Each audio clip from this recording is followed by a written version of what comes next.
Rob and Slim Show, you're the 100th caller. You've won an interview. Yeah!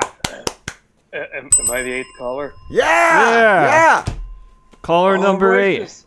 I won a toaster. Was it a toaster? Oh, I have an old toaster that Oh, he does? Okay, I was going to say I have an ship it to you. Entenmann's mini crumb cake. If that interests you, Dan. I got 3 left. I don't know how many I'm going to eat, so they might not be here. But Dan, I also have this really sweet microwave that when you plug it in and start it, it lights on fire. why have we never used it? Why have we never used It's it still live? just sitting in the Oh, my God.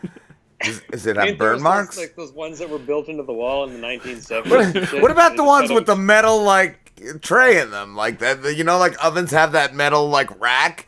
Weren't there microwaves that had that? Like I don't know how those. Yes, even there worked. were. There were absolutely. Aren't you My not cousin supposed had to? one of those, and it looked to me like it was built in the wall, and it was like, who needs this thing? Put a turkey in it, and it's done in 7 hours. It's just put it in the stove, right? Yes. Like, God. Seems like a complete waste of time. What's new in New Hampshire, guys? Good to be talking to you again. We're in Jersey, Dan. But IPM Nation is in New Hampshire. That's where we broadcast from one of our places. That's right. Okay, what's new wherever you're broadcasting? Oh, it's all full of news, chock full of new stuff. It's nothing at all, Dan. How about you up in Nova Scotia? Yeah, good. It's all good. I'd totally forgotten you guys were in Jersey. Ah, I should know that's this all right. by now. It's But real. no, hey, all is good. All is good. Winding down into the Christmas, holiday, Xmas, whatever you want to call it, season. But yeah. hey, it's just always good to be hearing you guys. Getting caught up on some replays and whatnot. Hearing Sock Cop and just Love the sock wonderful cop. content. Yeah, Oh, thank you.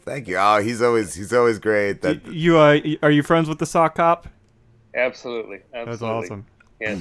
Yeah, I want to stay on the good side so I don't catch no tickets. No, yeah. Do you think he could go up there? Do you think he would have jurisdiction up there in Nova Scotia?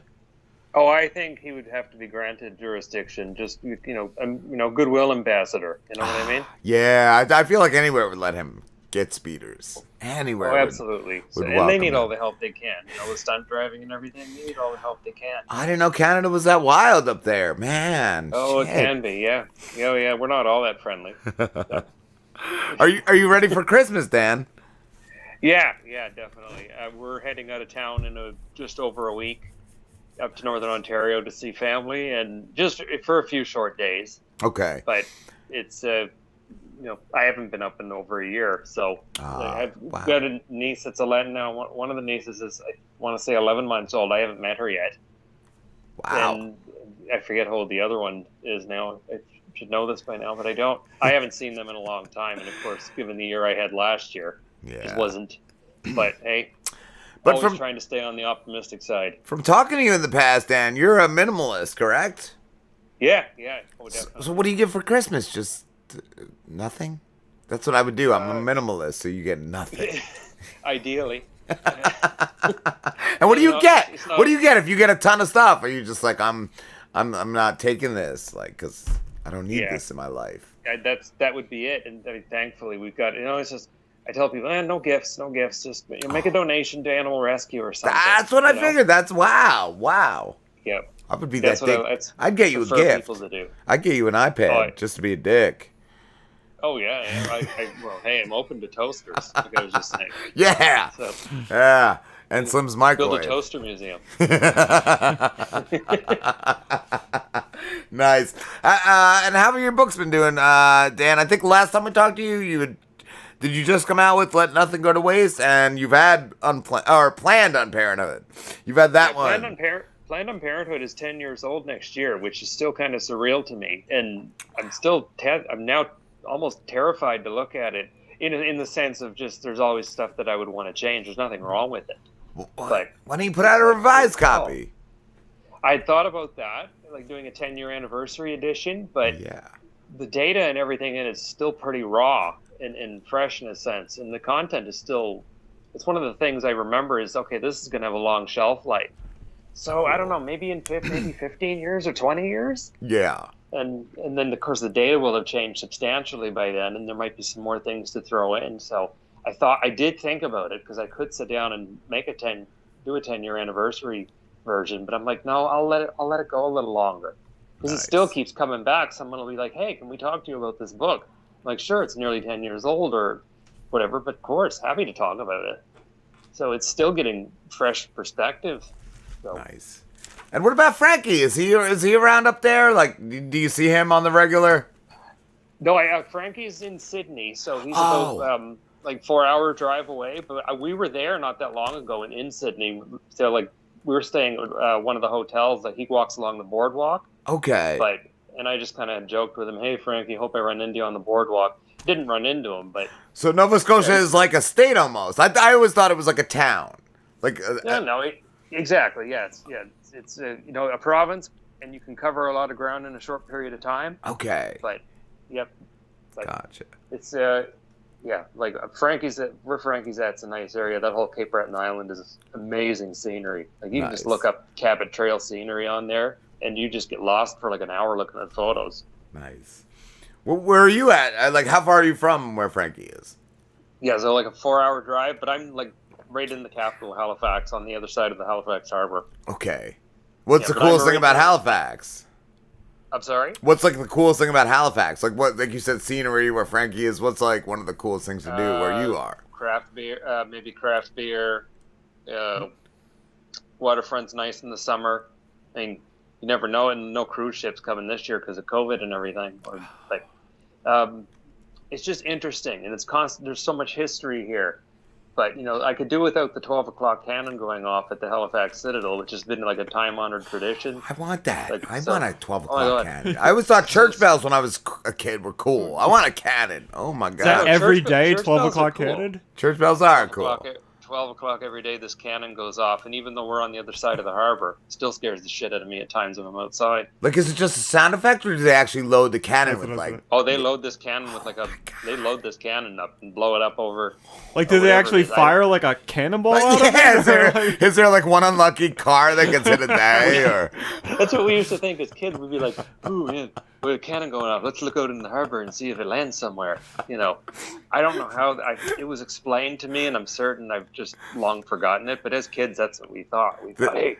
you're like, is there an unlucky car somewhere? Or they have like a cardboard cut out of a pirate ship they shoot every day. Like, I want to. Wow. That's so cool. Yeah, just one day I would like to see it. Like, just kind of hit some. Just hit a ship, but tap it. Don't do anything with it. Like, just be like a stone that just taps it and falls into the water. Just dent a tugboat. Like, do something. Make it a little bit interesting. If you're gonna scare the shit out of everybody at 12 o'clock every day, at least make it interesting. That sounds rough. Like, I wonder how much downtown. Like, because a day job office is downtown.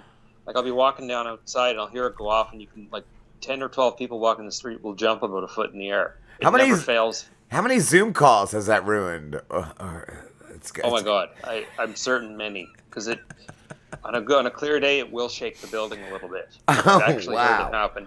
Holy shit! And for someone like me whose hearing is a bit shot, the fact that I can still hear a little bit of it and have it still scare me is something else. I feel like if a cannon goes off in your town every day, your hearing's gonna be fucked. Like, I feel like they should be investigated. They're probably at fault for your loss of hearing, Dan. Yeah, historical should let's just save some people from being scared every day at 12 o'clock. Yeah. So, just send a plane through, just drop a couple fake missiles or something. Like, that sounds terrifying. There's got to be a way, But they're stuck in their ways.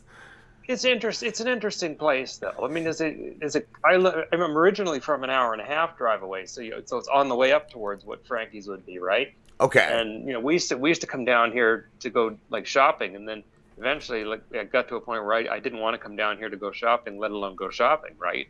So, but and then I got to, fortunately for me in '99, I got to leave and go explore the country a bit and do some other more useful things. So nice.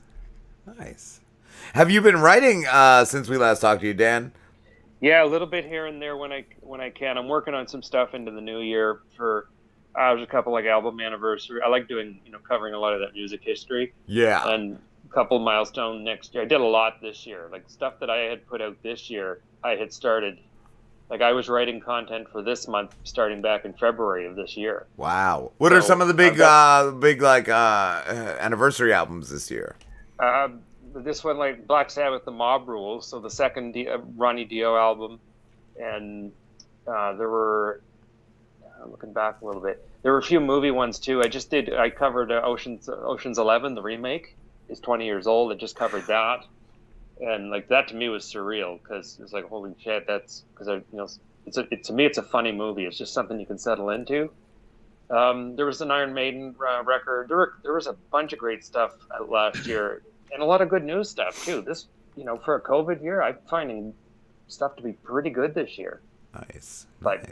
That's what, next year, like February, I'm covering something Deep Purple did in 1996, and it happened to be a really, really good record for a mid-90s record from a classic rock band. Yeah. I wouldn't think at that point they would still be putting out like cool content like that. Like you think they were like, and everybody was like, "Oh, they're done for. No, they're has-beens." And I'm like, "No, I don't think they are." And it's already been 25 years since this particular record is coming out, and so I'm covering it, and I've already started working on it, but it'll come out on the day of the anniversary. It'll be sometime in February. Nice. And if nobody picks it up, I'll put it out myself, of course. Yeah.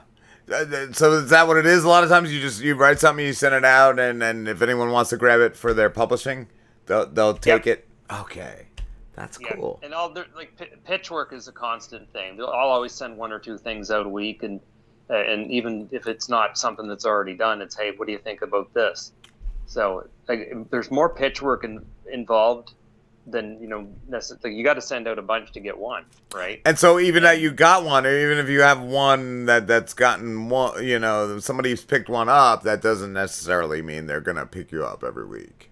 Yeah, exactly. And I mean, in August, this past August, I mean, to get, I did something that CBC, so our national broadcaster, picked up, from a first-person series where I talked about, road trip to Prince Edward Island. So just, a short, not too far away. We were the last really road trip my brother and I took. I read that railway piece. Museum. I read that piece. That piece was awesome. Yeah, I was so bloody proud of that. And they picked that up, and I was like, wow, this actually, it's one of the things I can keep going back and reading and going, okay, this was pretty important. This turned out really good. Yeah. And yeah, the feedback I got from that was phenomenal. And there's still stuff rolling in. I mean, Let Nothing Go to Waste is over a year old, and I'm still getting, hey, that's really funny.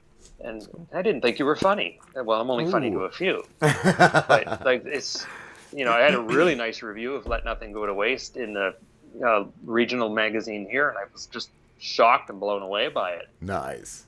Dan, do you have some content? Yeah, it definitely is. I was going to ask before we get too much further, because I don't want to make sure we have enough time. Do you have something you could read for us tonight? Oh, sure. I pulled a bit that I'm not sure where it's going to end up, but earlier in the year, I got to someone was talking about being on Tinder, and I got to thinking, I don't know what possessed me to write it. I thought, okay, what if Jesus Christ had a Tinder profile? And then I was just laughing like an idiot to myself, and this is how it sort of looks.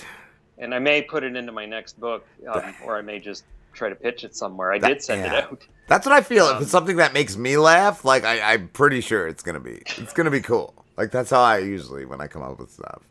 That's just you got to note it up. And now we're all into dictating on our phones, and I still work with a notepad at times. But this, I was like, oh my God, if Jesus Christ was on a dating website, and I think it would look a little something like this: Jesus 2021. That meant his supposed age. Middle Eastern descent, love long walks on the water, even longer walks in the desert. Sundays are kind of a big deal. I love fishing and teaching others how to fish. I can be the life of the party, performing magic tricks and talking up a storm and talking down a storm. Really dig holding regular dinners with my dudes at a very long table. And you can find me at many bread and wine bars on Saturday evenings. Family strong family background. Mom has idolized the whole world over, but very much my own man, not a mama's boy. Favorite holiday? Christmas. Absolutely love Christmas. Easter, not really so much. Now, after reading this profile, no matter which way you swipe, I guarantee I'll know about it. That's amazing. I love it. So like good. Long walks in the desert. Or the water.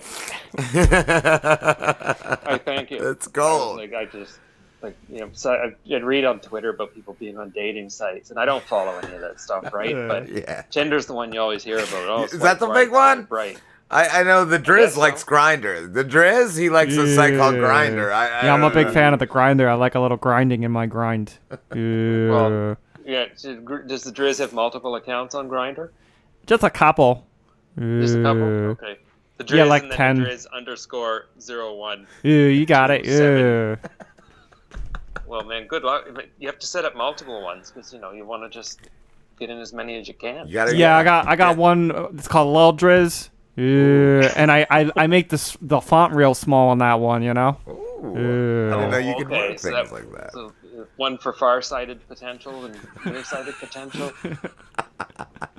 I like it. So you definitely are running the gamut there, trying to draw in what you can. I'm proud of you. It's good. You're getting yourself out there. He does what he can. Yeah, he uses what he's got.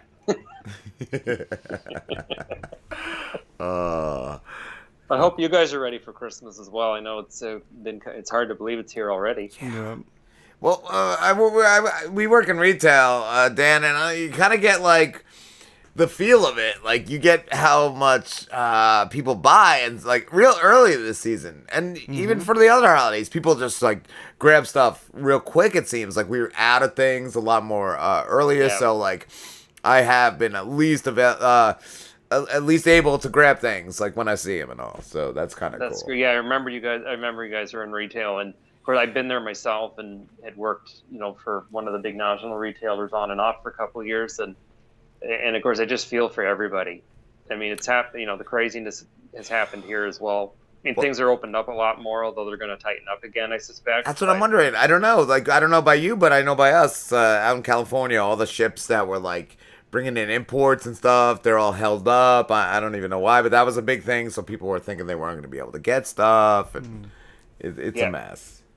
No, I ordered a set of winter tires for the vehicle I placed the order on the 27th of October. Now there's 2 Michelin plants in our province. Keep this in mind. But with all the supply and the backlog and everything, only got the tires put on a week ago. Yeah. That's my dad. I forget how long it took him to get tires for his Harley. It was like at the beginning of the pandemic, but I want to say like 6 months or more, and they had to end up shipping one from like Maine. Yep. Yeah, I'm not surprised. So, it's just the shortages everywhere. It's kind of amazing to see. But I feel for everybody on the front line. They're working in retail because it's just, I know how difficult it is. I've been there, and I'm trying to be a little bit extra nice to people, and at the same time, give dirtier looks to people who aren't being nice to retail people. Yeah. Because I've been there, and it's bullshit. I feel like a lot of people just in general just go out with a mindset like they're gonna give someone a hard time, like no matter what. Like, I'm going down. I'm gonna bother Martin in seafood and tell him I don't like his fish. Like they just have a mission, right? Like it's his fault. I'm going. Yeah, I'm going out today and I'm gonna piss off some people. That's the mentality, right? Yep, like he's the guy that went and caught it and then presented it to you. I'll hack your halibut, motherfucker.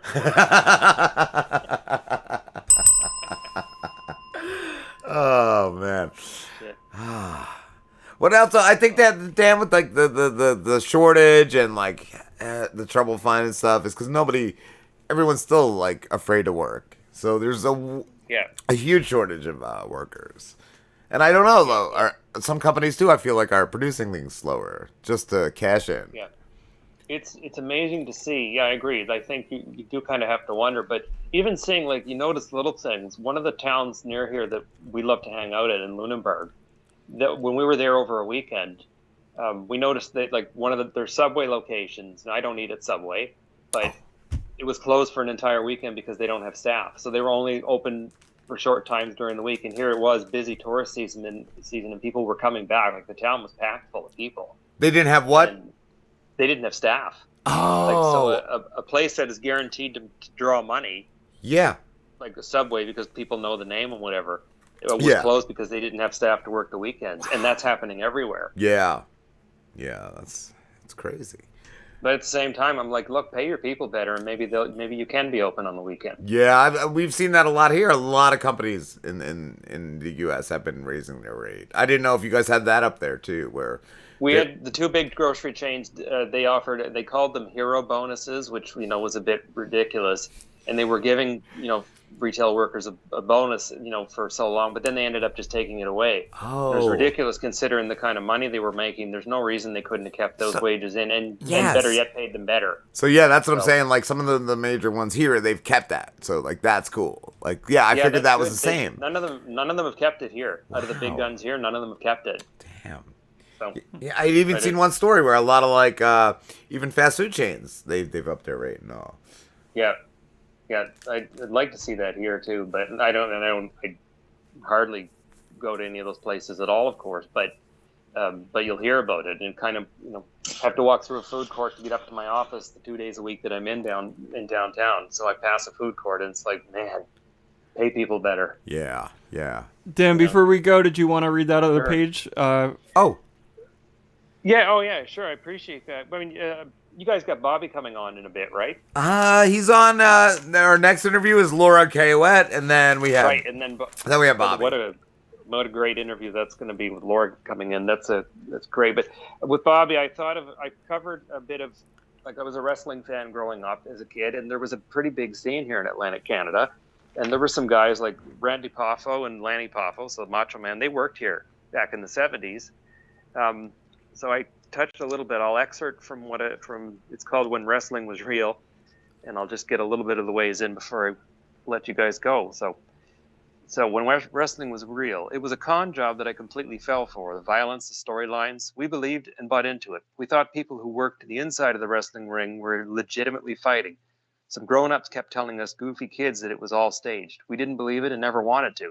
My grandfather knew it was staged and still found entertainment value in it when we went to the matches at the old stadium. Saturdays meant wrestling was on television. Sport was at such a crescendo that it was on multiple times during a weekend. For a couple of years, my brother and I and our friends never missed it. During the summer months, the promotion Atlantic Grand Prix Wrestling went on the road with a great roster of performers. There would often be multiple shows happening on the same day in different places. Sunday night was our night in our hometown of Glasgow. The draws were always solid, and the performers and promoters made really good money. My dad was never really a fan, but saw how much we all enjoyed it. My grandfather would be in it with us, hollering towards the ring area. So you could imagine a thick Scottish accent permeating through a cigarette smoke-filled crowd, and heel wrestlers wondering why some guy in a loud Scottish accent was yelling obscenities at them.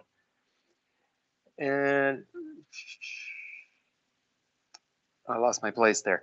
The promotion would sell photographic prints of the bigger stars in the business. So they'd have these tables set up with like Roddy Piper and Hulk Hogan, guys who never worked in there just to make money, right?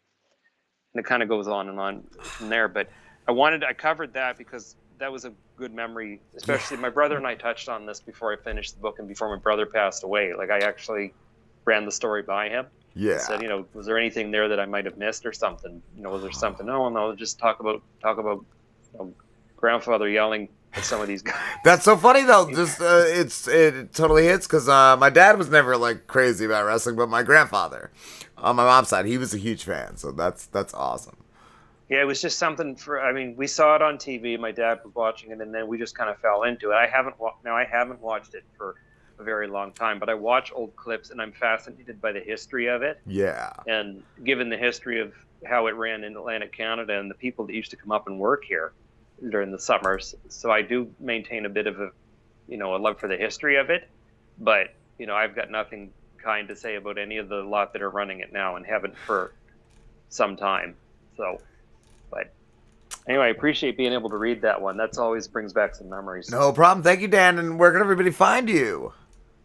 Dan with 2 N's, DanAlexander.com, Twitter, Writer Dan, Writer and DANN. And if anybody's got a little bit to spare over the holidays, throw a little at your animal shelter. Every little bit counts. Awesome, man. Thank you so much, Dan. Man, thank you guys. It's always a pleasure, and we'll talk to you in the new year. Always happy holidays. Thanks, guys. Take care. Have a good one, Dan.